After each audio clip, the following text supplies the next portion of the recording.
On this episode, a rainbow granny square bag. Or maybe 2. Or 3.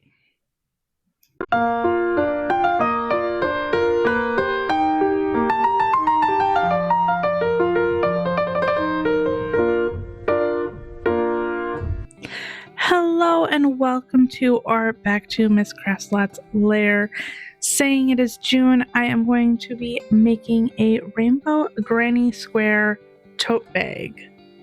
The palette for this video is Loops and Threads Impeccable Yarn in Red Hot, Orange Crush, Sunny Day, Kelly Green, and Royal Blue, as well as Big Twist Value in Grape.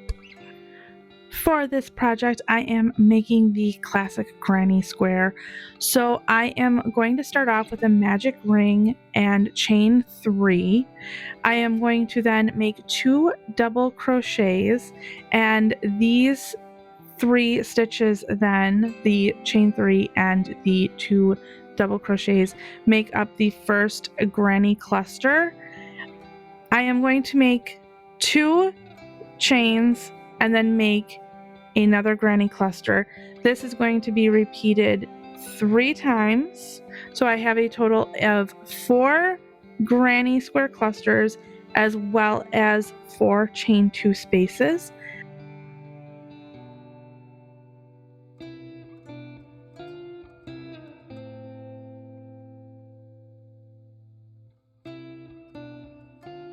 I then chain 2 for that last spot, and I slip stitch into the 3rd chain of the chain 3 to finish this particular round. This is what it looks like when that particular round is done.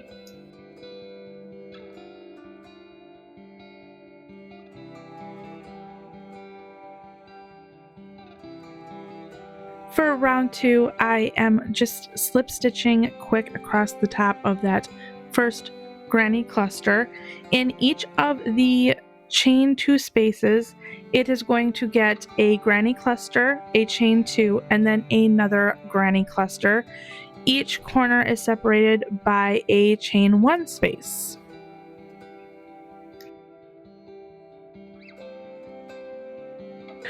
And then at the end of this round, I once again slip stitch into the 3rd chain and slip stitch across those stitches from the first granny cluster.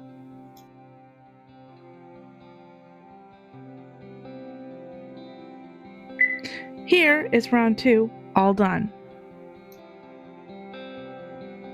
With round 3, this is the first color change row as well as the first of the repeated rounds. So I'm going to switch from red to orange in this particular chain 2 space, and I'm going to chain 3, make the typical granny cluster corner. So that is that granny cluster, chain 2, granny cluster, all in that same corner. And then I am going to work a granny cluster in each of the chain 1 spaces for that particular round. In this round, I only have 1 granny cluster that I need to work between the corner stitches. So I repeat that for 2 rounds of orange, then the yellow, then the green, the blue, and finally the purple. I repeated this same square twice, and this is the layout that I was going to use in order to sew these squares together. And this is me trying to show you how I am attempting to join these 2 squares together. However, I didn't think that this was doing the greatest of jobs, so in came my cell phone. And here is that better footage. With wrong sides facing, I am actually going through the back loops of each of these 2 squares, so then that way I can single crochet using the white yarn to join them. using the white yarn, I am going to be joining together the 3 squares. So the bottom square is going to actually get a seam around the entire piece, and each of the other 2 are going to have 2 sides respectively sewn to the bottom square. I think I'm making sense there. Here it is with 2 squares stitched together, and then I am going to just add the second one as such, and this is showing you the way that I am going to be seaming this particular 2 squares together. And here's with all 3 of those squares sewn together. I have yet to put the handle and the edging around the top, and this is the way that the bottom square looks when it's all seamed up.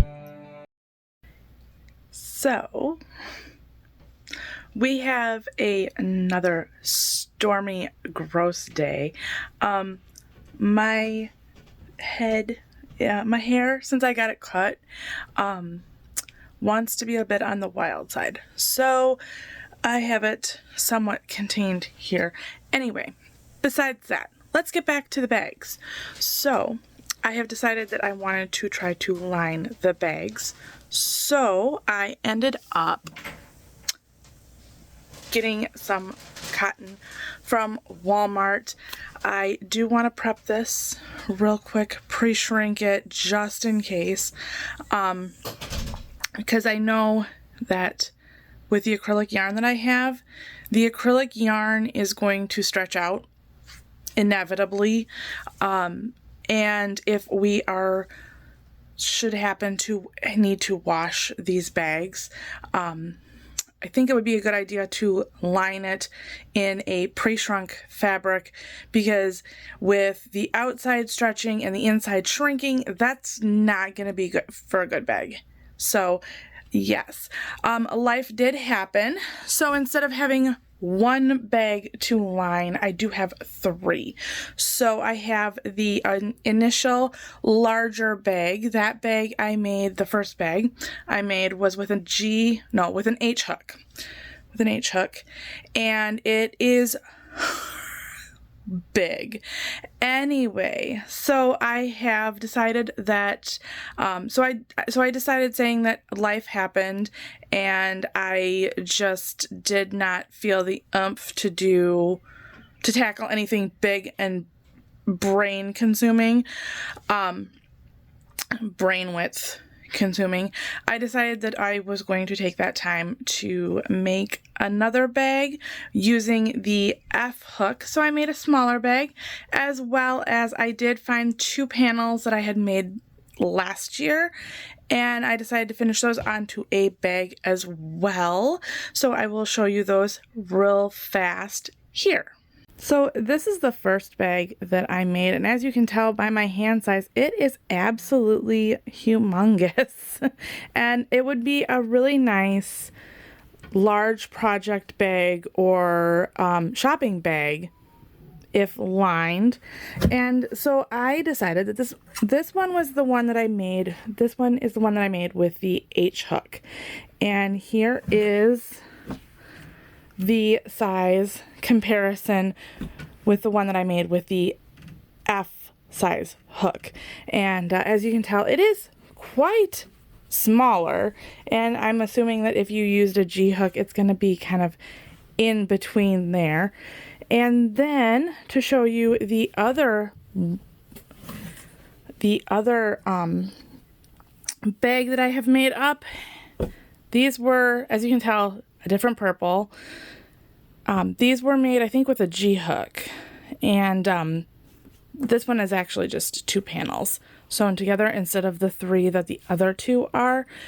So those are the 3 bags that I made. I do need to sew in tails while the fabric is prepping, wash, dry. If you've never prepped fabric for sewing before, it is just a quick wash in your standard detergent and then a dry on regular heat, and that takes care of the shrinking and pre-shrinks it for you before you start cutting it and sewing it all together. I do, because I am going to have about 2 hours here to wait for this to wash and dry. I am going to clean the layer because the layer has been a little bit on the neglected side, and it shows. So I will totally be completely transparent and show you what the layer looks like now, and it's kind of sad, and I'm trying to do better. So so let me get you that shot, and then I am going to go ahead and off camera hide tails and prep this fabric. So this is the mess that I am contending with. A lot of stuff that needs to be moved around, cleaned up, some dusting done, and yeah, so this is my space. This is how disaster-fied my space can look, and I just need to clean it up and make it a little bit safer, obviously, too. Hopefully this sounds okay. I don't know. We will check it. I'm going to go over my blurb real quick, and if I need to re-record, I guess I re-record. Anyway. So what I had said was going to be a couple of hours turned into a couple of days. So I cleaned my area. Not perfect. I don't ever think that it will be picture perfect. It is a workspace. Anyway, I cleaned that, went upstairs, and I proceeded to have another high pain day. So I did use that time well spent because I added straps to all 3 of said bags already. I figured if I am not doing anything but sitting down and moping, I might as well at least get something done. So that's what I did. I still have this heap of cotton left to iron. I also did find out that there is a reason why people hang their ironing boards up on the wall. So I'm going to have to figure out something to do with that. Something I need to keep in mind whenever I get a new craft room set up, because until then, my sticky roller is going to get plenty of work thanks to the floof. Anyway, so I am going to go ahead and start ironing this out, have everything set up. Filling my iron was quite fun today. I ended up having to call my son in to help fill the iron because I have a big jug of water and I did not think that one through, and my iron has to be held at a certain angle to fill it. And why don't they fix that? They need to fix that. It was bad. I was pretty sure that I was going to flood my entire craft room with water just trying to fill my iron. So, iron companies, if you're hearing this, please make that standard on all of them. Thank you. With all that said, it was time to get to the ironing. Before I even press this fabric, I am going to cut the tangled strings off of each end of it, and then I am going to go ahead and press this entire cut of fabric flat. When I have this done, I do fold this in half. I lay it out and get rid of all of the wrinkles and make sure that everything is laying flat. And I press this fold. When that fold is all pressed and looking nice, I do take it, fold it in half again. So now the whole fabric is in quarter lengthwise. And I, again, make sure that there's no wrinkles, and then I press that seam and make sure that everything is nice and flat. This makes for a pre-shrunk, already processed through my hands fabric that is easy to fold up and store. That is, of course, if I was not intending on just immediately using the fabric to line a bag. As you can see, this bag is almost exactly the same width as this fabric folded in half. So I decided that I was going to use that first fold to my advantage and use that in lieu of another seam. So then that way I had enough fabric for all three of these bags. Then it was time to get cutting. I cut around the entire bag. For this, I did leave myself that beautiful seam allowance, so in that way I could make sure that I had a properly sized bag lining. When it came to the top of the lining, I did cut a straight line across, and then I proceeded to use a pen to mark exactly where I wanted to cut. I was kind of afraid that with the fine-tune cutting for this, I was going to end up cutting through the yarn, which that would have just been a bad thing. With the larger bag done, then I moved on to the smaller 3 granny square bag, leaving me with just having to cut the lining for the square or rectangular tote bag.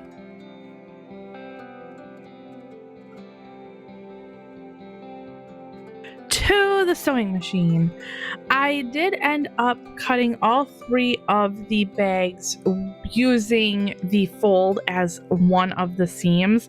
This made things a little bit easier, a little bit time saving, as well as a little bit of brain width saving.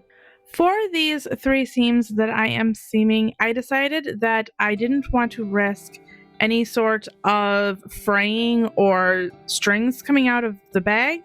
So I decided that this was a perfect opportunity for me to practice a French seam.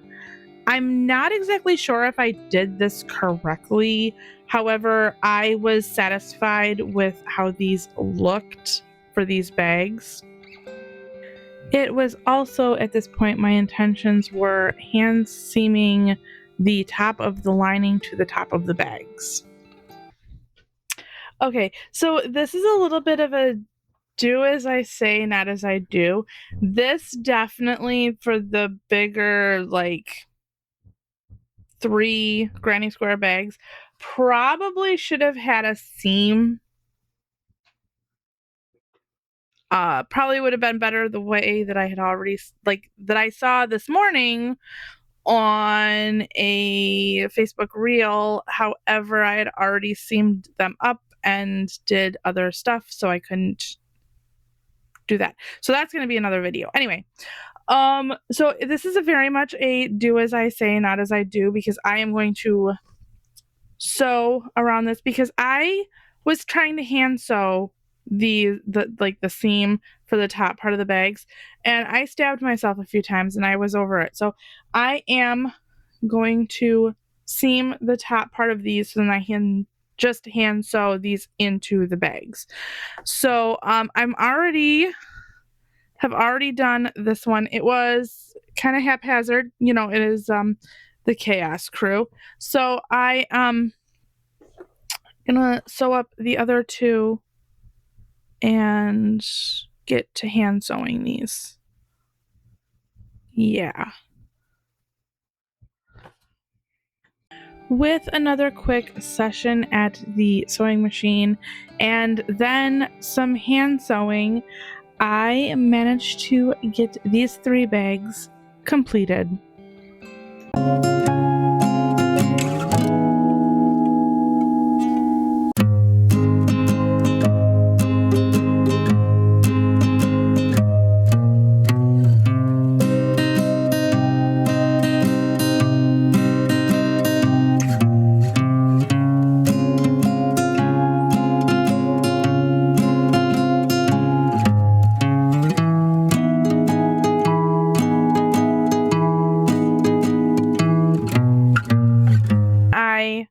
finished all 3 of the bags. So I'm going to start off with the square one, or square, rectangle, sort of. This is the one that I started off with sewing the lining on, and that was because of the fact that I figured that the lining was going to be more straightforward with this particular bag than it would be for the 3 granny square bags. 2 granny square bags that were made with 3 granny squares. Anyway, it's been a day. Anyway, so I started off with this one, and I'm not sure if you can see this well, but my stitches, I'm not unhappy with it. I think that it could be, I've seen myself do better, and I've seen myself do worse as far as hand stitching goes. My issue, one of the issues that I was having, was the sewing machine, because the sewing machine kind of gave me some problems. Where is it? So, like, yeah, I'm still getting used to this machine. I think I did fairly good on this particular bag. The next one I worked on was the smaller of the 3 granny square bags. That's where things started getting hairy. And that's kind of also where I was going to say, when I started pressing the lining for these 2 bags, that's when I started saying, do as I say, not as I do, and you might want to try to piece the parts together for this and have a seam in the middle, because let's just see this one. It did not go very well for me. Let me see if I can get this in the camera. I know how to, I know which way to go. So in here, which would be this, the front dip of the bag, that was definitely tricky to do. This morning, before I started working on the linings for these, I had mentioned this earlier, I had seen a reel talking about how to line these kind of bags. And of course, this was after I had done all of the seaming, and I also did the top part, and at that point in time too, the straps. So I probably, came to me just a little late. However, I'm going to try to do that technique that I saw in that particular video for the video probably in August, but can't believe we're talking about August already. Anyway, so that is how that turned out. It's not horrible. It's not my best work. Do I think the bag is useful and could definitely be put to work? Yes. I already I already have plans for the smaller one. After I got done with those 2, I moved on to the larger one, and the larger one actually seemed to go a little bit faster, ironically, than putting the lining in the little one, partially because of the fact that I had already worked through the little one and kind of figured out the tricks to lining that. So the lining is still not the best. However, I think by the time I got to this particular bag, the stitches were a bit more even and such. I do have, because when I hand sew, I take a length of thread, fold it in half, tie it at the end with the needle on the thread. So I've got the double thickness of thread. So in doing that, I do realize, oops, floof. I did realize too late that I was not pulling both threads in the same, there we go. Now you can kind of see that little bump there. I was not pulling them as tight as I could have been pulling them. Here's another example right there. I did some mistakes, but like I said, nothing that I don't think these bags won't be useful. If these were ones that I were going to be making to sell, I would not be selling these. These would be the or they would at least be heavily discounted because of the oopsies and the mistakes and the learning process that I had to go through to make these. I am happy with them though. I think they turned out fairly well, and I am going to be implementing what I have learned in future bags. So I think that that's a win. I hope that you liked this video. I know you guys kind of waited a little bit of extra time for it, and I appreciate all of you who have made it this far. If you did make it this far, I would say leave me a purple heart in the comments below so I know that you made it this far. And as always, if you liked this, please like, share, and subscribe. I would love to have you here, and we learn together, I guess. So yeah, until next time, bye.